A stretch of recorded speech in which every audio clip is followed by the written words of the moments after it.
when a little girl in a wheelchair insisted on meeting the most dangerous dog in the shelter. No one believed it was a good idea.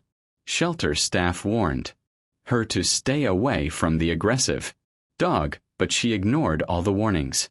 The shelter staff held their breath, expecting disaster as she approached the dog. But instead of biting, the dog did something no one could have imagined. What happened next stunned the entire shelter and became a story that would melt hearts around the world.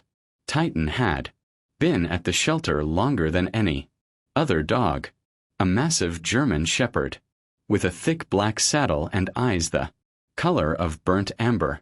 He was as striking as he was feared. On the intake form, someone had scrolled aggressive used caution in thick red marker. Every morning the volunteers approached his kennel with quiet dread. He would stand, rigid, teeth bared, hackles spiked in a bristling line down his spine.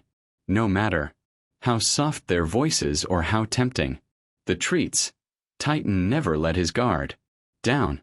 "He's just too far gone," one staff member murmured as she filled his water bowl. Some dogs never get over what happened to them. No one knew exactly what that was. Titan had been picked up, wandering the outskirts of town, filthy and gaunt, a length of frayed rope still hanging from his collar. The animal control officer said he'd growled the entire ride back. In the months since, Titan had never wagged his tail or leaned against the wire for comfort the way other dogs did. Instead, he paced back and forth hour after hour as if searching for something he couldn't name. Sometimes, when the shelter grew quiet in the evening, he would throw back his head and howl, a deep echoing sound that made even the most seasoned volunteers ache with pity. Most people had stopped believing Titan could ever be saved. But that was before the little girl in the wheelchair came to visit. The bell over the shelter's front door jingled as Emily's mother pushed her wheelchair inside. Emily's hands rested neatly in her lap, her long brown hair pulled back with a pink ribbon that matched the wheels of her chair. She looked around with wide eyes, taking in the rows of kennels and the hopeful faces behind the bars. "Are you sure about this?" her mother asked gently. Emily nodded. "I just want to see them," she said, her voice soft but steady. The receptionist smiled kindly. "We'd love for you to meet some of our dog," she said, though her gaze flickered nervously toward the far end of the kennels where Titan's cage sat in shadow. As they moved slowly down the aisle, volunteers opened kennel doors to let calmer dogs greet Emily. A golden retriever licked her hand, and a beagle wagged his whole body with excitement. Emily giggled, but every so often her eyes drifted toward the cage. No one approached. When they reached Titan's kennel, the shelter manager stepped forward quickly. "Sweetheart, maybe we should skip this one," she said, her tone gentle but firm. "He doesn't like visitors." Emily turned her head in the direction of the deep low growl rumbling through the bars. She couldn't see Titan's warning snarl, but she could hear the pain behind it. "I want to meet him," she whispered. Her mother hesitated. "Emily, please." The volunteers exchanged uneasy glances. In all the months Titan had been here, no one had dared come this close. But something in Emily's quiet insistence made them step aside. Her mother swallowed her fear and wheeled her daughter forward until the metal footrests were just inches from Titan's cage. Titan's growl deepened as Emily approached. His muscles coiled tight beneath his ragged coat. Every inch of him braced to defend the tiny scrap of territory he'd claimed as his own. His Amber eyes locked onto the wheels of her chair, following each slow rotation with suspicion.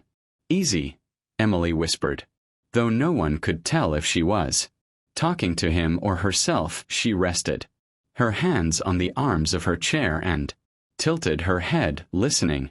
The kennel seemed to hum with Titan's low warning rumble. Her mother hovered just behind, her heart pounding so loudly she was sure everyone could hear it. "Emily, maybe we should." "No," Emily said softly. "He's just scared." No one dared argue. She took a deep breath and began to talk, her voice a trembling thread of calm in the charged air. "Hi," she said. "My name is Emily. I know you don't want me here." Titan's ears flicked forward, then back again. He didn't move any closer, but the growl faded to a weary whine. "I didn't want to be here either," she continued, blinking fast to keep her own tears back. "When I got hurt, I thought I'd never feel happy again." Titan's gaze flicked up to her face as though trying to read the words he couldn't understand. "I know what it's like," Emily whispered, "to lose everything." For the first time, Titan stopped pacing. Slowly he lowered his head to the floor, resting it on his front paws. His breathing slowed. The tension in his shoulders began to ease. The volunteers exchanged looks of disbelief. No one had ever seen Titan do anything but snarl or pace. But now he was listening. And maybe, just maybe, he was hoping. For a moment no one moved. Even the other dog seemed to sense something sacred was happening. Emily felt the heat of Titan's breath through the bars as she slowly lifted her hand. Her mother inhaled sharply, but Emily didn't hesitate. She reached forward until her fingers brushed cold steel. On the other side, Titan's eyes followed her hand, wide and uncertain. "It's okay," she whispered, voice steady. "I'm not going to hurt you." The big shepherd flinched at first, pulling back just enough that she felt a sting of doubt. Maybe this was too much to ask. Broken dog learning to trust a broken girl. But then, with an almost hesitant slowness, Titan inched forward again. His nose touched her fingertips, warm and damp. Emily's breath caught in her throat. She turned her palm up, inviting, and waited. Titan pressed the side of his muzzle into her hand and let out a sigh so low it was almost a groan. His eyes fluttered closed and the last of the tension melted out of his massive frame. A volunteer clapped a hand over her mouth to keep from sobbing out loud. The shelter manager wiped at her eyes, shaking her head in disbelief. Emily gently moved her hand along Titan's cheek, feeling the coarse fur and the thin scars beneath it. "You're not a bad dog," she whispered. "You're just sad." When Titan finally opened his eyes, they weren't the eyes of a monster anymore. They were tired and full of something that looked like hope. With her free hand, Emily reached down and brushed her lap. "Come here," she murmured. And for the first time since he'd arrived at the shelter, Titan crawled forward until his great head rested in the crook of her arm. The entire shelter seemed to exhale at once. Volunteers exchanged glances, tears brimming in their eyes. Some turned away, unable to watch without breaking. Emily's mother knelt beside her, a trembling hand pressed to her heart. She had never seen her daughter smile like that since the accident. It was small, but it was real. A fragile beam of light through all the darkness they'd carried. Titan's massive body trembled as he leaned more fully into Emily's lap. The growling, pacing creature was gone, replaced by a dog who looked, if only for this moment, like he belonged to someone again. a volunteer, finally found her voice. He's never let anyone touch him, she whispered. Not once. Emily's hand moved slowly along, Titan's neck feeling the thrum of his heartbeat under her palm. She rested her cheek against his head, her own tears falling silently into his fur.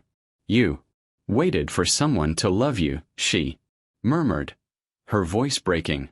And I waited too. Titan let out a long sigh and closed his eyes, the weight of his sorrow and fear slipping away. Around them, the shelter staff quietly stepped back, giving them space. That afternoon, when Emily's mother signed the first adoption papers, no one questioned it. There was no cautionary talk of dangerous dogs or special requirements. There was only a quiet certainty that something unexplainable had happened in that kennel. Weeks later, Titan walked beside Emily's wheelchair down the sidewalk of their neighborhood, matching her slow pace with every step. Neighbors watched with wet eyes as the little girl and her protector passed by.